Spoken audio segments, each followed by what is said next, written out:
So you'll be pleased to know that mountains do exist. But that's not a trivial assertion. I have prepared rather a large number of slides. I will go through some of them quite quickly. I will ignore some of them if we run out of time. Basically, I want to run out of time because I want you to interrupt me wherever and whenever possible. So the goal is that you should understand everything I say but never be bored. So you should interrupt me if I'm being boring. The goal is also that you agree with everything I say. And so if you disagree, then you should interrupt me so that I can get you straight. Now, the assumption underlying what I will say goes something like this. In very many areas, including biodiversity research, including many, practically all areas, people are facing the same problems, namely gigantic legacy data stovepipes. It's too late to do what we should have done, which is to create some kind of ethics for database designers. So what we would really need is a Hippocratic oath that would commit database designers to reusing existing database designs rather than inventing new stuff for each new customer. And I will leave a pause after the word customer. It's too late for that. We have to try and find some prospective solution to the problem of data stovepipes. And the biomedical area is an area where a lot of money has been invested towards creating such a prospective solution. And the prospective solution, in simple terms, goes something like this. You have many data stovepipes. You have a smaller number of groups who are attempting to describe the data in those stovepipes in a common way that would be cross-stovepipe. And what they use to describe those data are called ontologies, and we'll talk a little bit about what that means in due course. They use those ontologies to describe the data in a stovepipe-neutral way, and thereby the stovepipes become, when viewed through the spectacles of the ontologies, in some degree, unified or integrated. It becomes possible to do searches, indexing across the stovepipes. In the longer term, it becomes possible to do some kinds of analysis and quality control for the data in the stovepipes. We're still not much further than basic search and indexing, but we are beginning to understand more and more about what is needed to make this strategy work. Now, the strategy is partly a technical one. I will not talk very much about technical details here, but if there are questions, I can point you in the right directions. It's also a sociological problem. People have egos, and people think that they own data, and people think that because they've been describing their data in this particular way for more than 30 years, this must be the right way to describe their data. And so most of what I'll be talking about are strategies for overcoming the egos of people who have data. And that means we have to flatter them, humiliate them, use all the usual. I'll be doing some humiliating tomorrow when we talk about the Darwin core. So today there are two sections. Section one, which I hope will be the morning section, concerns what we did in certain areas, particularly medically related areas of biology, and what we're trying to continue to do in those areas. Why it's been successful in some senses, why it's been a failure in other senses, what the governance processes are that we need to use in order to make it successful, and some tricks that you can learn. And some of you will know these tricks, but I will give you some tricks which I believe can help to make this strategy more successful. So that's the morning. And in some, you can say the morning is about ontologies. And then in the afternoon, I want to talk about data. And I'm thinking now about data of the sort which is assembled or are assembled when you find a sample, you label the sample, you describe the sample, you make a report on the description which corrects some of the description 10 years later, and you want to assemble all of the other people who are describing the same sample, all of those people have data, and you want to put all of that data together in such a way that you can know that it's all data about that particular sample, even though you have 7 different and conflicting descriptions of what the sample is. Now, this is only partly an ontological problem, but we have, in a quite different context, namely medical samples, developed some ideas and tools which are being used to solve problems which are very similar, I believe, to the kinds of problems that you have when dealing with samples. So I'm just going to describe this set of solutions, and as I say, I'm hoping that you will interrupt me whenever necessary, so that if it seems that the tools I'm describing are completely irrelevant, then we will just move to some other different approach. But I think that what I'm going to be saying will prove to be relevant. Now, in both the morning, so morning is ontology, afternoon is data. Morning, if you like, is about what is general. So it's about things like sample, cell, organism, environment, population, general terms. In the afternoon, we're talking about what is specific. So it's about this particular laptop and the bacteria crawling around inside its keyboard, here and now.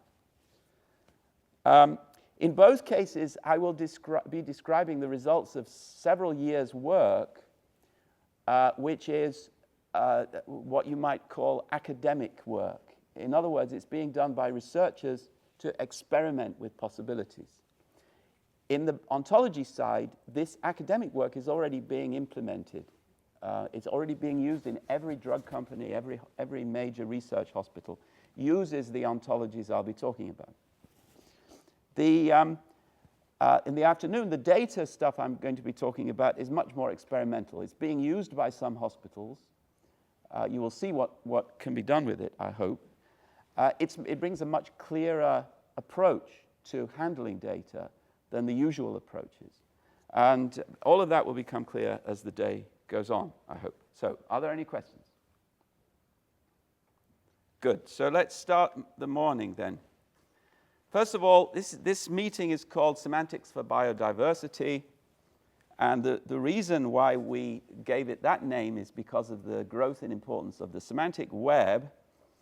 And the semantic web is a dream that one should be able to reap the benefits of the internet for doing science, or for creating a coherent internet within which the data in different websites, whether it's scientific data or other sorts of data, would become compatible in something like the way I described a minute ago, compatible through the use of ontologies. So the basis of the semantic web is the development of languages which are more constrained than HTML, of which the most important for our purposes is something called the Web Ontology Language, or OWL. And the idea behind the semantic web is that we can use OWL to formulate ontologies which will be acceptable to the users and holders of data, so that they will describe their data using OWL. And because we'll all be using OWL, and because OWL is a standard which supports linking, then the data itself will become linked. And so this is a similar strategy is the strategy used by Google. So Google links data. And Google is increasingly exploring the possibility of enhancing the way it links data using ontologies. But the strategy is obviously an attractive strategy. So another way of describing it is that we break down data silos by developing controlled vocabularies for the description, first of all, of the data dictionaries, and then of the data themselves. And the more we have structured data, the more we will only need to describe the data dictionaries, the data headings. But if we have unstructured data, then we're not going to get the data column contents without extra work. But that's a detail which we will leave aside. However, so all of that is wonderful, fantastic. Vision, anarchy, internet. But it doesn't work. It doesn't work because the more people get hold of this OWL thing, and the more they start to use it, the more anarchy prevails. So the more successful is the approach, the more silos we create. Now these are semantic silos, because everybody wants to have their own ontology. Ontology is a good thing. We want to have one too. We can get more money from our customers if we build our own local Santa Barbara ontology of this or that. And all of these ontologies are unconstrained. So we're back to the old unconstrained days of HTML. It's just now, instead of using HTML, we're using XML or RDF or some other somewhat more constrained syntax. But the semantics, the content, the meanings of the terms are still unconstrained because there's no governance. Governance is applied to the syntax, to the logic of OWL, but not to the content of OWL. Now, this is why if you see a thing like this called linked open data, you should be very suspicious. If you look down at the bottom here, you can't see this, but there are things like GeneID and DrugBank and KEGG and UniProt and UniPark and so forth. These are all ontologies, or they are ontology-driven data collections which make some sort of a sense, and they are linked together in some sort of a coherent way. But if you go up to the top, you see things like Audio Scrobbler, or BBC John Peel, or Pub Guide, which is probably a pub guide for Derbyshire or somewhere in the UK. So there's something fishy here. And if you look at the most recent versions of the linked open data, then it gets even more fishy because there are more and more things which are linked. None of these links mean very much, unless you're down here in a relatively constrained area where there is some kind of governance. Out here, again, the BBC is rather good at ontologies as it happens, but it doesn't have anything to do with genes or protein interactions. And if people think that this really is some sort of a coherent set of linked open data, then they're making a mistake. All right, now, I really do believe that we are recreating silos. Some people are rather relaxed about this. And they say, it doesn't matter if we create silos because we will still have OWL, we'll still have a relatively coherent logic, and then we can use mappings so that the silos created over here will be mapped to the silos created over here, and then we'll still get this shared search, index, retrieval, and eventually we'll get analysis capabilities across all of the data. Now, I think mappings are a sign of defeat. If you need to have mappings, then that means that you've done something wrong. So it's a bit like having a supermarket with two different sets of price lists. And when you go to the checkout, the checkout person has to check whether you've used price list 1 or price list 2 and then do some calculation to work out how much to charge you. It's a sign of some management problem. We've not done our job properly. Even if it works. But of course it doesn't work.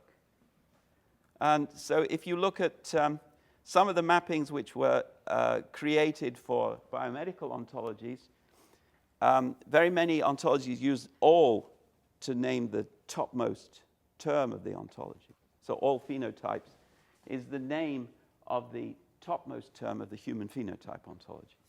And all organisms is the name of one topmost term in the NCI, which is the National Cancer Institute Thesaurus. Now, allose is a form of sugar, but it starts with the three letters ALL. And acute lymphoblastic leukemia is a form of leukemia, and its acronym is ALL. Now, this mapping is not untypical for the kinds of mappings that people create. It's an embarrassingly bad example, but it shows you that mappings are likely to include embarrassingly bad examples. Now, of course, we can have the mappings checked. We can have them manually checked. But that means you have to have manual checkers who are checking both of the ontologies regularly because both of the ontologies will be changing independently. And that's a very expensive commitment to have management oversight of mappings over time.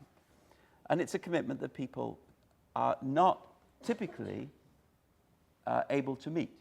And so mappings degrade. After a time, mappings become even less valuable than they were when they were originally created. So the upshot of all of this is that we need to reduce the need for mappings to the absolute minimum. We should not be reinventing the same wheel multiple different times, but rather we should find out how to invent the wheel once and then invent it once. Yep? So, well, mappings, your thoughts are that mappings will not serve a long-term solution. What are your thoughts on at least creating an initial set of mappings to help in the ontology alignment as, not to break systems from the get-go, but as a temporary measure? So we're going to need temporary measures in any case. And when I said a few minutes ago that what I was describing was in some sense academic, visionary, it's forward-looking, I could also describe halfway solutions which are currently being implemented, which would involve something like what you say, which would necessarily involve something like what you say. But if we keep on with the present strategy, then we're just going to continuously make things work. And indeed, I foresee not merely that we'll be creating semantic silos, but we'll be creating mapping silos.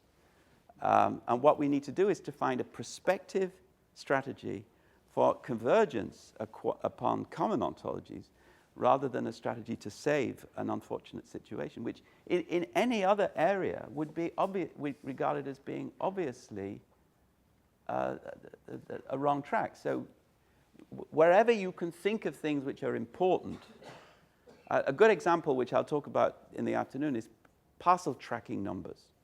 It was a big improvement in all of the parcel shippers' logistics when they came upon the idea that every parcel should have its own single number. Still, we'll come back to that later on. All right, so why should you care? Well, you'll lose data and so on and so on. So the question is how to do it right. Now, first of all, whatever we do has to be incremental. We're not going to solve all of the world's problems tomorrow. What we have to do is to try and find a way in which some of us can solve some of the world's problems within the next years, and in such a way that even at the very beginning we will see immediate benefits, so that we will get then the rewards for the first steps, which will enable further steps to take place.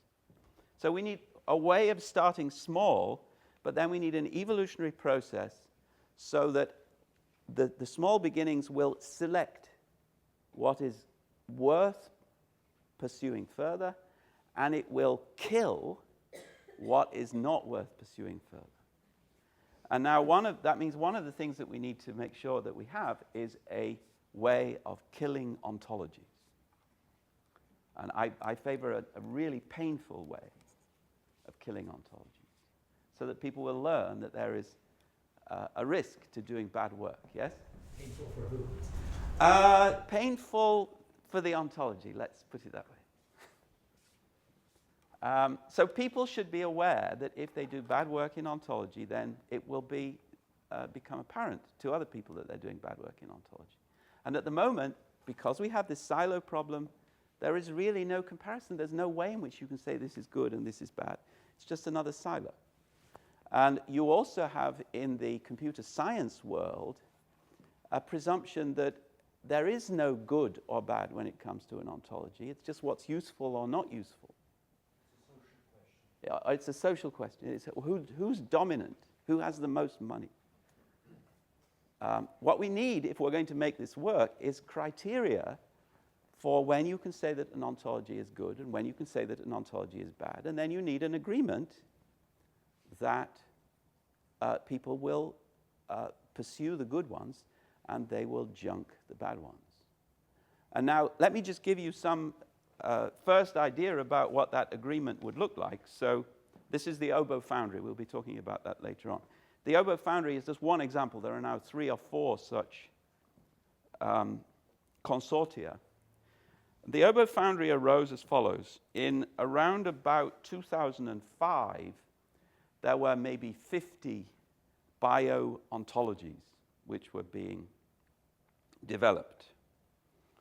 Some of them were useful, they were much used, they were very prestigious, they had funding support, and the most important of those was the gene ontology, which I'll talk about later on. Some of them were tiny ontologies, the developers of which could not any longer be found, and they weren't very good anyway. But all of them were collected together in a library called the OBO library. The OBO is open biomedical ontologies, or open biological and biomedical ontologies. So the OBO library was created with relatively minimal entry requirements. But within the OBO library, there were some ontologies, like the gene ontology, which had real community support, who were committed to eliminating silos in the way I've described. And so a subset of the OBO library ontology developers formed the OBO Foundry.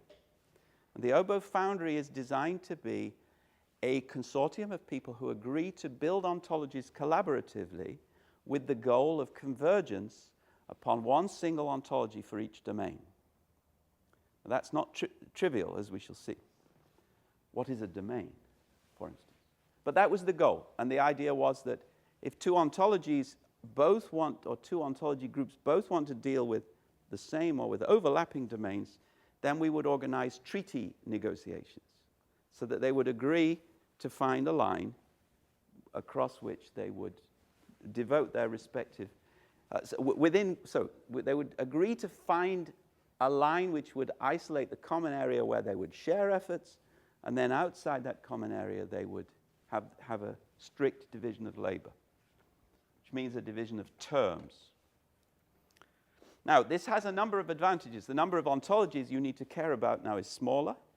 People know where to go to find ontologies which are being well maintained, which means that these are attractors for more users.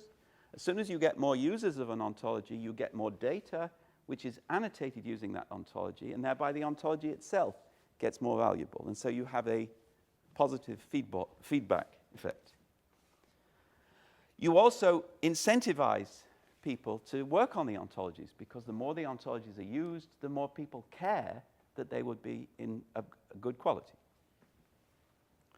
The more people do this, the more they learn about what is good quality. And then you can eventually formalize or formulate the principles of good quality ontologies, and then enforce them on the other people who agree to develop their ontologies collaboratively within this thing called the OBO Foundry. Yep. Scientific terminology has a tendency to evolve over time. Yep. So when something happens, like the idea that enzyme was a subclass of protein, but then it turns out, and so you build an entire ontology where enzyme is a subclass of protein, and then it turns out that some RNAs can have enzyme-like properties. Yeah. You need to revise the ontology, but how do you keep track of the meaning of the term when it was used at a particular time? Good. So the ontology versioning issue is one issue which the OBO community has been very concerned about from the very beginning, even before the OBO Foundry. And so each of the OBO ontologies is maintained using a versioning system. So there are release versions. The gene ontology also has working versions. And the working version of the gene ontology is updated every night, in fact. It turns out that it's very rare that you have massive re-architecturings of ontologies of the sort you describe. But even if you do, the idea of release versions enables you to keep track even of older annotations. So let me try and explain how this works. In the best case, it goes something like this. You have an ontology which is being used to annotate data about, say, zebrafish. The Zebrafish Information Network is very concerned about the question you just raised, because they're investing lots of money in annotating, curating data using ontologies from one season to the next. And every time the gene ontology has a new version, there is somebody in the Zebrafish team whose job it is to go through all the existing zebrafish annotations and check whether any of those annotations are affected by a change in the gene ontology. And you can do this with software rather easily now. Typically, it takes a few minutes every 6 months to check and to make a few fixes. But sometimes it takes real manual effort, because if a gene ontology term is split in something like the way you describe, then a human being needs to check whether it's this term that you now use in the new annotation or this term. So in this way, the zebrafish data curation effort is enabling you to establish what annotations meant when they were made, but also tell you what the current state of science is, which replaces the original annotations which have been changed. But when you use ontologies to connect information resources that are managed by different people, this is where it seems to me you get into the problem that the zebrafish people may know they've changed the term, Right. but somebody from the outside who's referencing zebrafish data more incidentally than as Right. a player, how does it propagate? So there, the tooling, I believe, is not yet as sophisticated as some of the human efforts. So the zebrafish stands out in this because they have very clear commitments to this strategy of updating. Mostly when people go searching for zebrafish information, they're going to get back the most recent annotation, just by default. So they won't know about the previous annotations. If people are interested in older annotations for whatever reason, then they can get them, but they won't get them by default. The zebrafish case is an example of a good case. There are many examples of bad cases where it would be very difficult even to get the most recent version. Yeah, I'm thinking of things like where in the Human Genome Project, you'd have a thing that was thought to be gene, and there were other things called intervening sequences, which were non-gene. And a gene might, after further study, become two genes with Right. an intervening sequence in between. And then you had a fact in history that said this clone, this probe, Yep. hybridizes with that gene. But now the gene has become three things, two genes Yep. and an intervening sequence. And the probe is clearly not big enough to hybridize with all three. So it must hybridize with one. So you go from a bi-state logic to a tri-state logic that the query, does this probe hybridize with these three genes, turns into maybe, and with anything else turns into no. Yeah. So, first of all, the gene ontology is not an ontology of genes. Right. It's an ontology of gene product attributes. I'll talk a little bit about that later on. And, yep. Isn't that a problem which is completely independent of IT? Of IT, of computer science. It was already existing long before computers. Yes, so that It's that, generally yeah. a problem of taxonomies, of reference Yeah. lists, and of all reference vocabulary. No matter whether it's stored in books or in programs or in databases. So I think that his problem as a one-off instance would indeed be a problem that would be for a human being to solve. But I think there is a worry here that the more ontologies become established, the more even simple changes like the one that you describe may cascade through hundreds and hundreds of different databases, and then it's not a manual problem anymore, it's a software problem. And I do not believe that we are yet in a situation where we can keep track of those things consistently. It's still baby steps. Yeah, it was years ago at a workshop, Peter Karp made the comment, this is when people were thinking largely relational databases, Yeah. so he's using that terminology. He said what's completely lacking in this field of interconnected information is any mechanism at all to support inter-database referential integrity. And I think the problem is still there. I think that that's an afternoon question. Right. So come back at me in the afternoon. Good.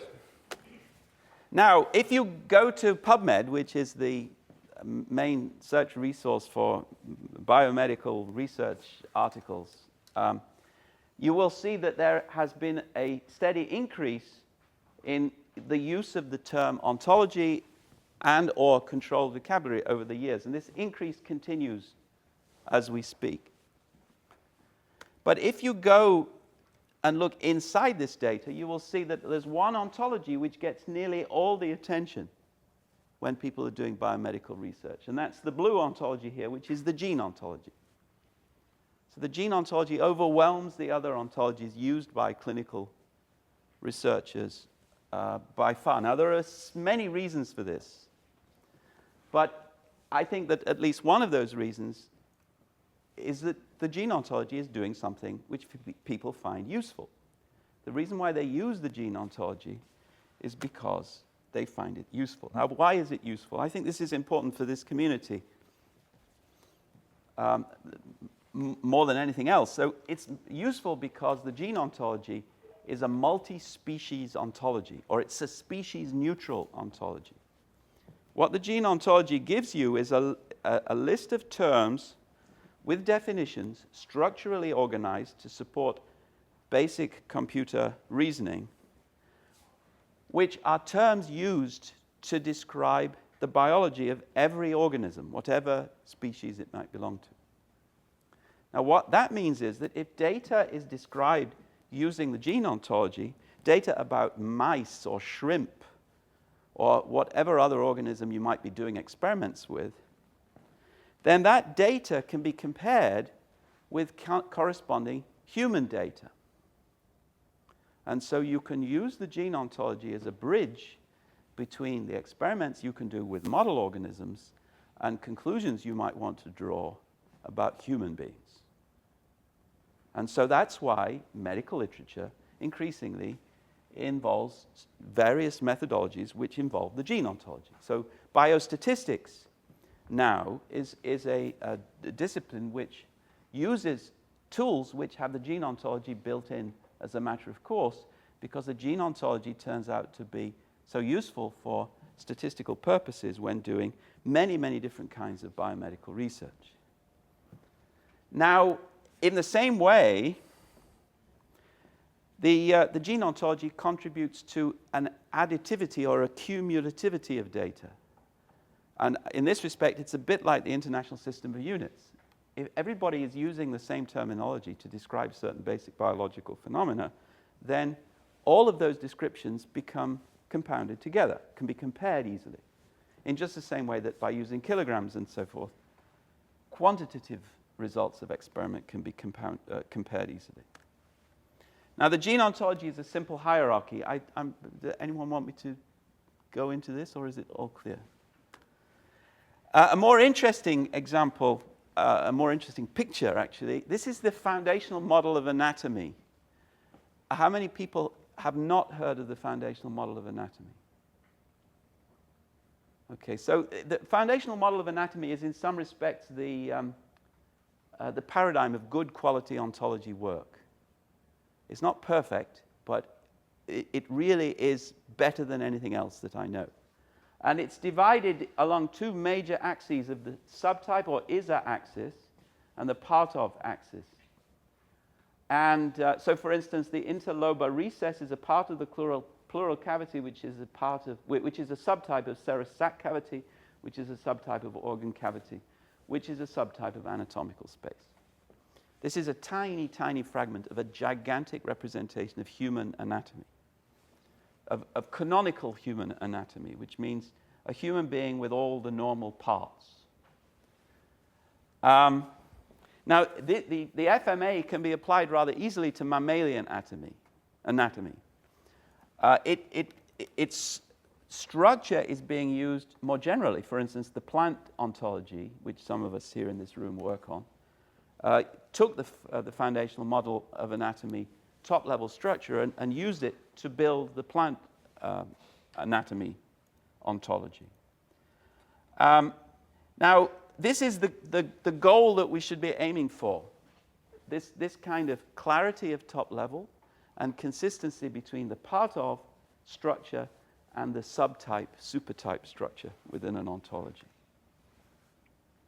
And the Go gets close to this. The Go is not quite so well crafted as the FMA, but then the FMA is dealing with anatomy, and anatomy is a rather easy domain. The Go is dealing with more complex domains, as we will see. So, why has the Go been successful? Well, it is clear about subtypes and supertypes. It has a coherent top level, like the FMA. It's monitored by domain specialists, which means that it's pretty much always up to date, and they have a very, very clever way of ensuring that.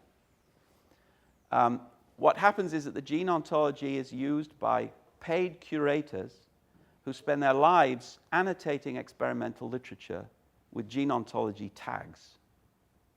So proteins which are mentioned in an article as being involved in apoptosis are tagged with the gene ontology term apoptosis, and anyone who's looking for literature on apoptosis or on apoptosis in shrimp or on apoptosis in shrimp neural tumor formation can use those search terms, and they will find the relevant PubMed articles immediately.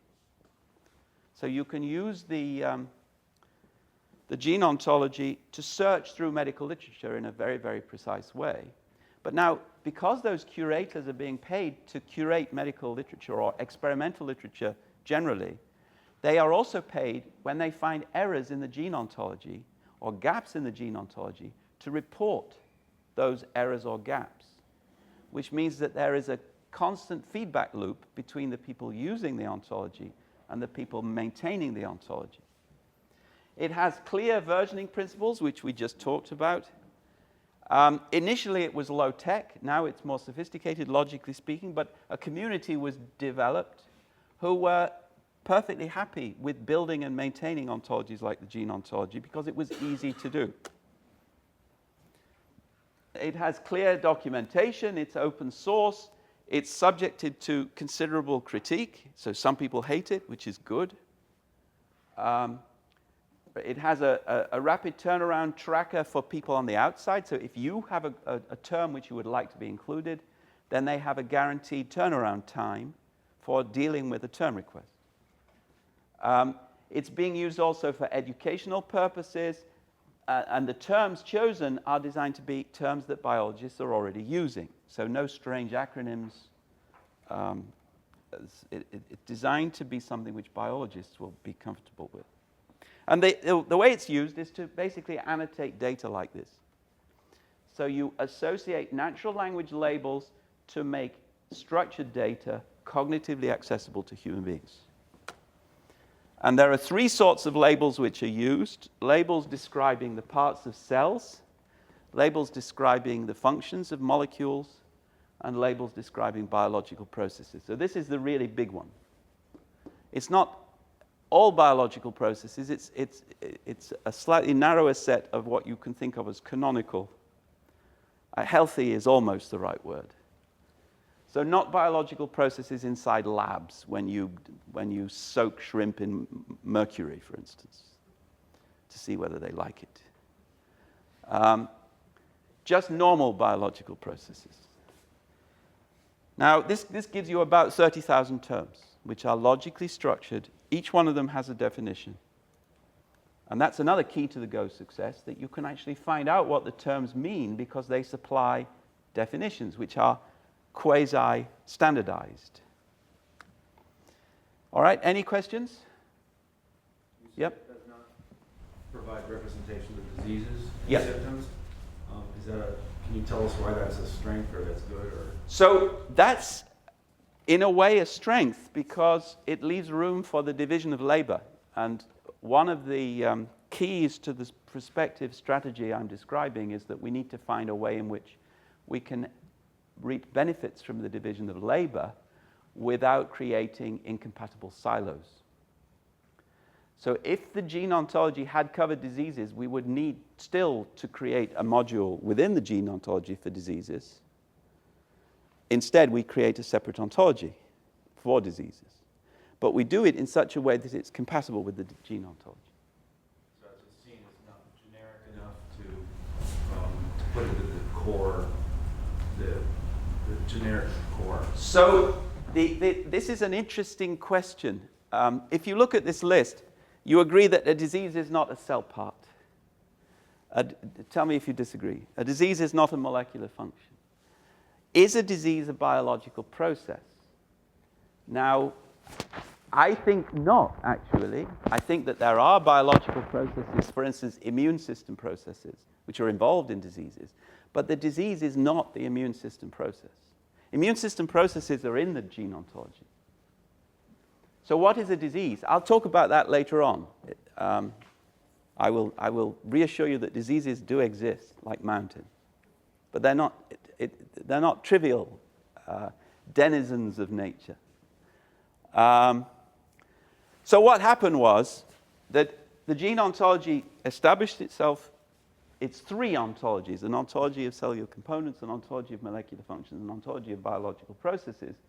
But it established itself, and people saw that there were gaps.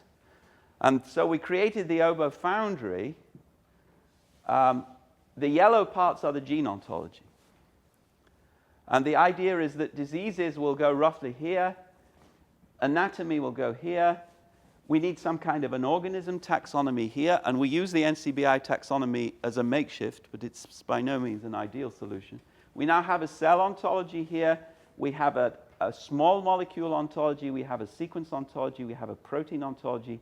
We will have an RNA ontology. It's not yet ready for prime time. We don't yet have a cellular or organ function ontology. These are physiological issues which are still being worked on. We have a phenotypic quality ontology. We have an infectious disease ontology. We have some other disease ontologies, which I'll talk about later on. And then what else do we have? Well, I'll be talking later on in the day, I hope, about the environment ontology. So environments span granularities. So the vertical axis here goes from the very small, which is molecules, up to organs and larger things. And there are molecular and cellular environments just as there are environments for organisms. So the environment ontology has to be a cross-granular ontology. And then we also need, we have now, sort of, a population and community ontology. We have the acronym anyway. There's an ontology. There's an ontology, which is for population-level aggregates. And issues like species are going to arrive here. Species, families, demes, tribes. This has something to do with biodiversity, I guess. And then we will eventually need a population phenotype ontology and population process ontology, which may become part of the biological process ontology of the gene ontology, or not. That's something that has to be explored. Even just a couple of years ago, the gene ontology had no multi-organism processes. But more recently, it's added some multi-organism processes, for instance, involving interactions between bacteria and host organisms. But there are still no population-level processes within the gene ontology. I think I'm right in saying that. So this is the OBO foundry. As you can see, it is growing. Managing that growth is turning out to be very difficult because the goal here is to have a set of ontology modules which cover the whole of life. And there are even people who want to bring physics into the picture. So we would have a set of ontology modules which cover the whole of everything, which is hard work. And to manage that is quite tricky. And we didn't anticipate how tricky it would be.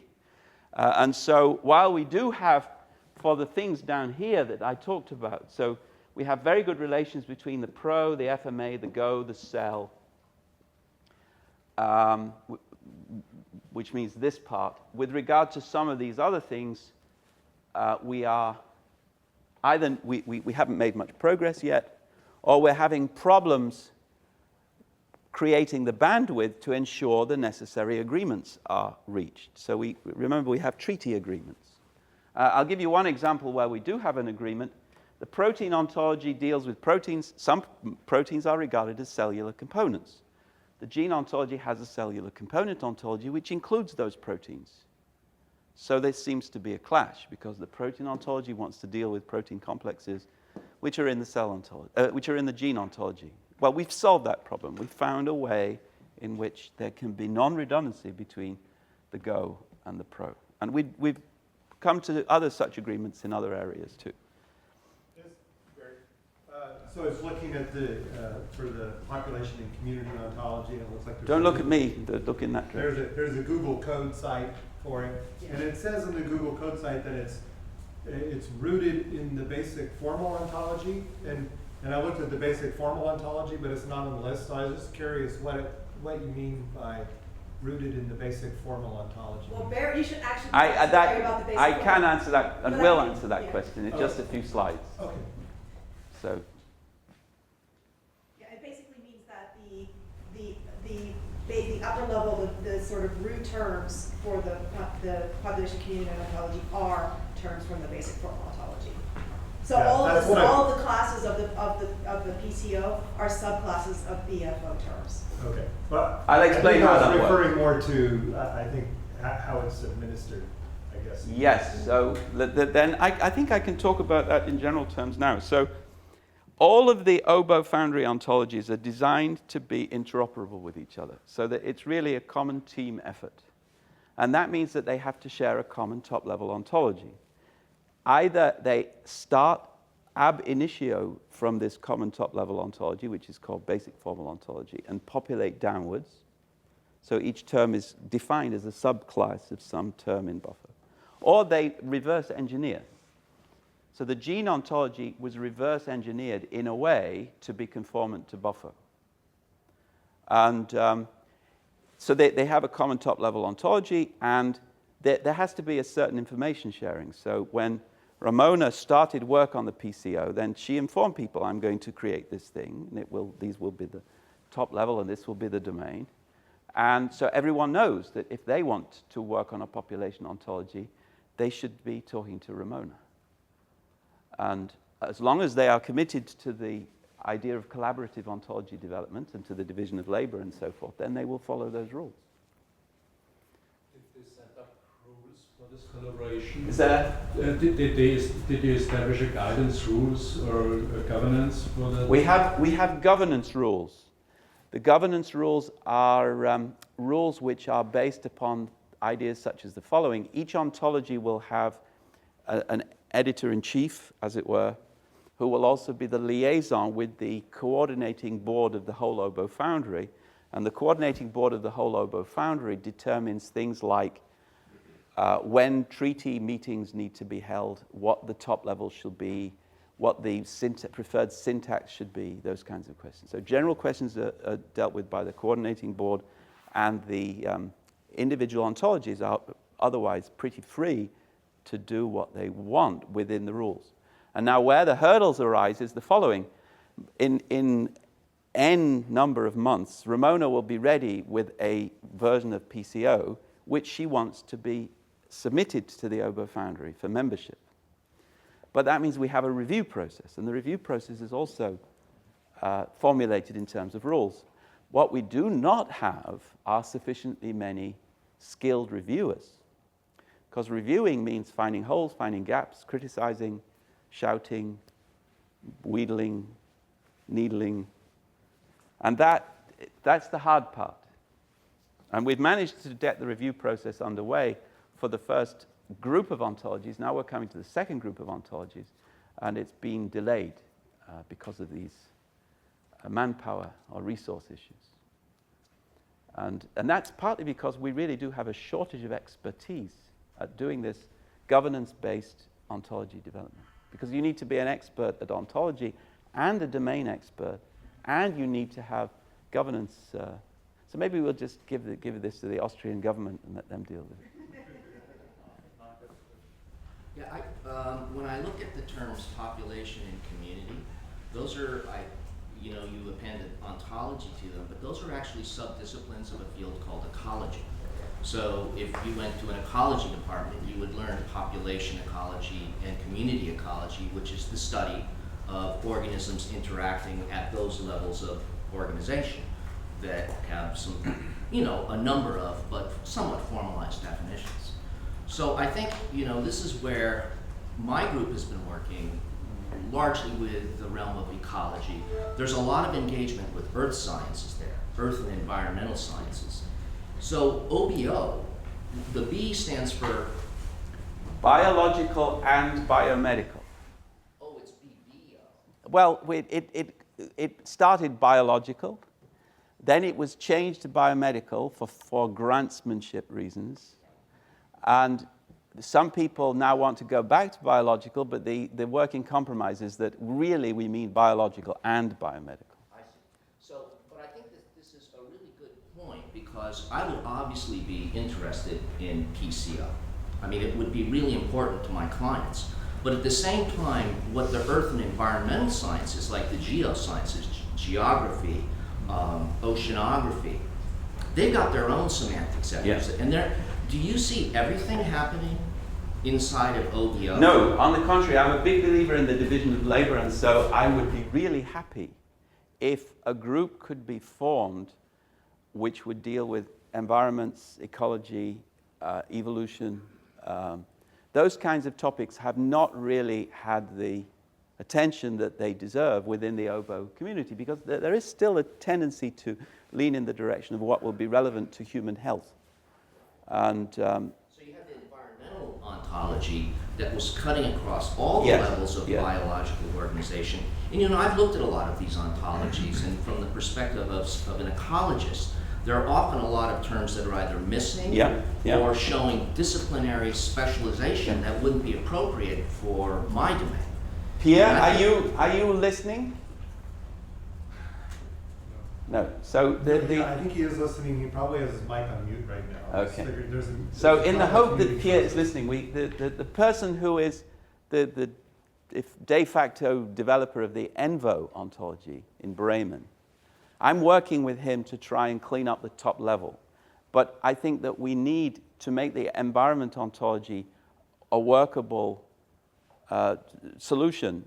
We need ecologists and we need geographers, above all, to be more involved. And we tried to involve geographers who find all kinds of problems with the environment ontology. Pierre, can you hear me?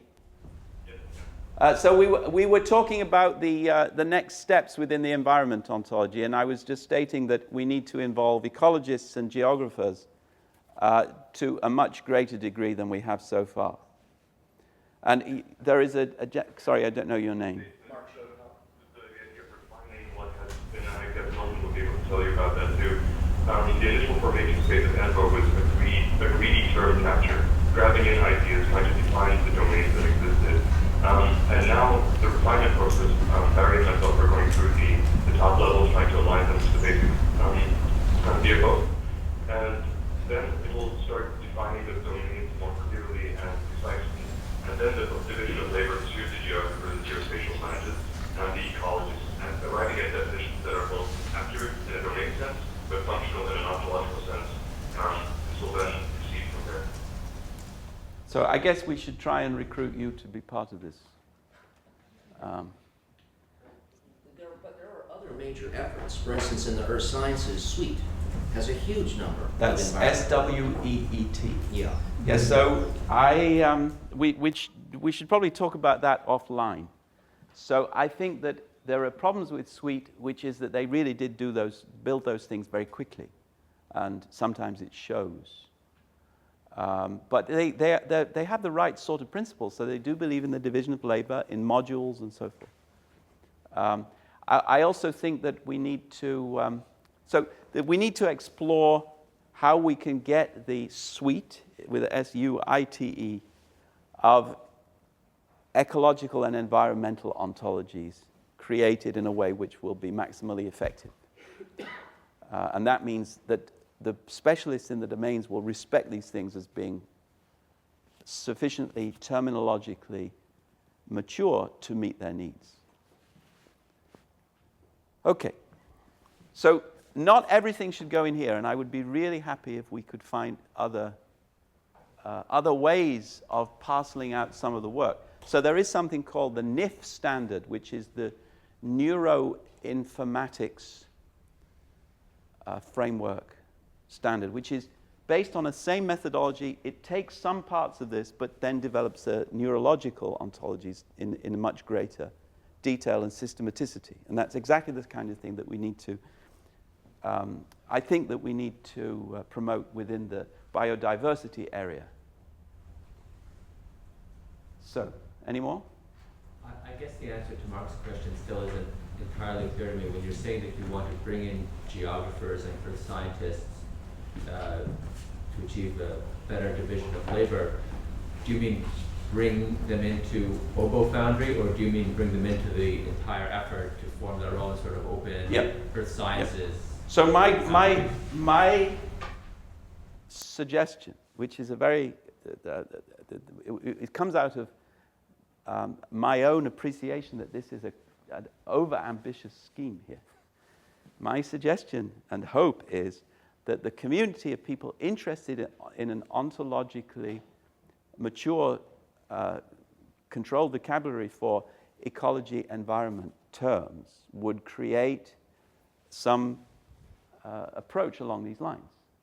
Now, at the moment, there are geographic terms in ENVO. Should they be in ENVO, or should they be in something like GEO, which would be created and maintained by geographers? That is not for me to decide, but it has to be decided. Because at the moment, we have the worst of both worlds. And I have tried, believe me, to recruit geographers to this effort. I do not, well, I did do quite a lot of work myself on geographic ontology, but not of the sort which would help here, unfortunately. I should add, we had a workshop in Dagstall as well, where we had geographers that came to that with David and Mark and various other people as well, who gave us their perspective. Yeah. For example, we had things like a river in environment ontology. A geographer considers a river to be the container which water can flow in, whereas we were thinking of the material entity of water that's flowing in a river. But of course you can have dry river beds and things like that as well. So that's where their perspective becomes very, very different. And particularly ethno-geographers, where you start going and seeing what Aboriginal people and things like that consider to be the kind of geographic aspects, and that again gets very, very different to what current modern geographers have in their notions. So, and I think that there is no obvious community here on the geographic side. You have ethno-geographers, you have the common sense geographers. We're all common sense geographers. And then you have people in specific sciences, for instance, sciences which collect bacterial samples, who use geographic terms scientifically. And I think it's the third community that we need to attract, but we need to get terms that they use in the ontology in a way that geographers with geographic affiliations will respect. That's the trick. Maybe you're also assuming that all geographers are the same, but within geography, I mean, it's so broad, there's not one thought within geography. Yes, so, that's true, that's true. You know, there's cartography, and there's biogeography, and those two groups think of. So I actually did at one stage some experimental work with geographers on in the ethnogeography of adult geographic knowledge. So what do people mean by geographic? And we discovered that, that there's very little actually that is universal. So the best we could come up with was that the majority of people in several cultures, because we did experiments in different language cultures, the most common, stable way of understanding what geographic means can be represented on a map.